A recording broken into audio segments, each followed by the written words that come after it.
Here's Google Chrome and the website is opened, and the problem is I cannot scroll this page up or down. So using the mouse scroll wheel, it's not moving up and down.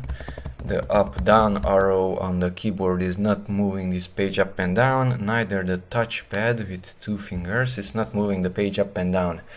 Neither the scroll bar is visible. So how to move this page? Because if I take the same link, copy it and put it, let's say, into another browser, in this browser it is moving up and down, plus the scroll bar here on the right side is visible. Okay, so what's the difference between the two browsers? Well, this one, extensions.